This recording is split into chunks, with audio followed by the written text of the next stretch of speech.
আমাৰ ইয়াতে ৰখাৰ ব্যৱস্থা কৰে তাৰ কাৰণে আপোনালোকে যি পদক্ষেপ প্ৰয়োজনীয় পদক্ষেপ গ্ৰহণ কৰে তাৰ কাৰণে আমি আহিছোঁ ইয়াত কোৱা নাই কিন্তু ইয়াত আজি নহয় আচলতে বহুত দিন আগৰ পৰা এনেকুৱা এটা ষড়যন্ত্ৰ চলি আছে আৰু কথাটো তাৰ বাবে আপোনালোকৰ ব্যৱস্থা লোৱাৰ বাবে আমি মানে আহিছোঁ স্মাৰক পত্ৰ আমি কামৰূপ জিলাৰ উপায়ুক্ত তেখেতকো দিম আৰু আপোনাকো দিম সেইখিনি আমাৰ বিভাগীয়ভাৱে যিখিনি আপোনালোকে ব্যৱস্থা ল'ব লাগে ৰঙিয়া ৰাইজৰ স্বাৰ্থত এইটো ব্যৱস্থা লৈ আশা কৰিছোঁ এইটো সঁচা কথা প্ৰাৰম্ভিক অৱস্থাত যদি আপোনালোকে এনেকুৱা ব্যৱস্থা ত্যাপন নকৰে তেতিয়াহ'লে আমি আৰু বিভিন্ন সংগঠনৰ সহযোগত বাই ডেমক্ৰেচি এইটো চিফ্ট কৰাৰ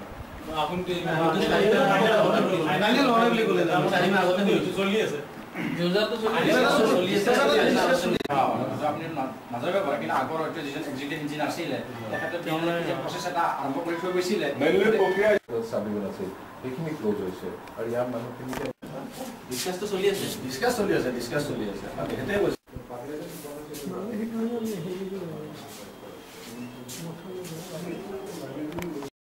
বৰ্তমান তেওঁ ডুৱেল চাৰ্জত ৰখা হৈছে গতিকে এক্সকেপ হ'লেও কম হৈছে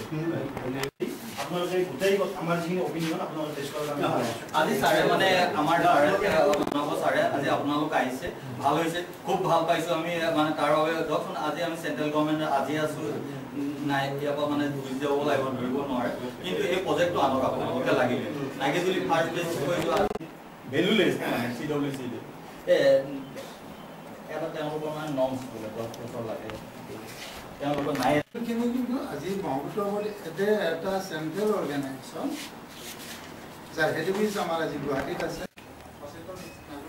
ব্ৰহ্মপুত্ৰ বৰ্ডৰ সহকাৰী কাৰ্যবাহী অভিযন্তাৰ কাৰ্যালয়টো এটা ন্যস্ত স্বাৰ্থ জড়িত মহলে নলবাৰীলৈ স্থানান্তৰিত কৰাৰ বাবে যি ষড়যন্ত্ৰ চলিছে তাক আমি বৃহত্তৰ ৰঙিয়া সচেতন নাগৰিক মঞ্চই তীব্ৰভাৱে গৰিহণা দিছোঁ আৰু ৰঙিয়াৰ দৰে যাতায়াত আৰু যোগাযোগ তথা সুৰক্ষাৰ ফালৰ পৰা সুবিধাজনক স্থানৰ পৰা এই কাৰ্যালয়টো কিয় অন্য স্থানলৈ স্থানান্তৰিত কৰিব বিচাৰিছে তাত আমি আশ্চৰ্য প্ৰকাশ কৰিছোঁ আৰু আমাৰ ব্ৰহ্মপুত্ৰ বৰ্ডৰ ৰঙিয়াস্থিত কাৰ্যালয়টো অন্য স্থানলৈ স্থানান্তৰিত কৰা নহয় অঞ্চলৰ উদ্যোগত এক বৃহৎ গণ আন্দোলন গঢ়ি তুলিবলৈ বাধ্য হ'ম আজি আমি ইয়াতে কাৰ্যবাহী অভিযন্তাৰ কাৰ্যালয়ত অভিযন্তাক আমি ঘেৰাও কাৰ্যসূচী ৰূপায়ণ কৰিলোঁ আৰু তেখেতক আমি স্মাৰক পত্ৰ দিছোঁ স্মাৰক পত্ৰৰ জৰিয়তে আমি দাবী জনাইছোঁ যাতে এই ৰঙিয়াস্থিত ব্ৰহ্মপুত্ৰ বৰ্ডৰ কাৰ্যালয়টো অন্য স্থানলৈ নিয়াৰ যি ষড়যন্ত্ৰ সেই ষড়যন্ত্ৰ যাতে প্ৰতিহত কৰি কাৰ্যালয়টো ইয়াতে ৰখাৰ ব্যৱস্থা গ্ৰহণ কৰে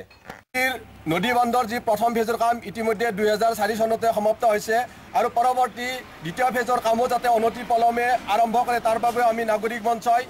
সজোৰে দাবী উত্থাপন কৰিছোঁ।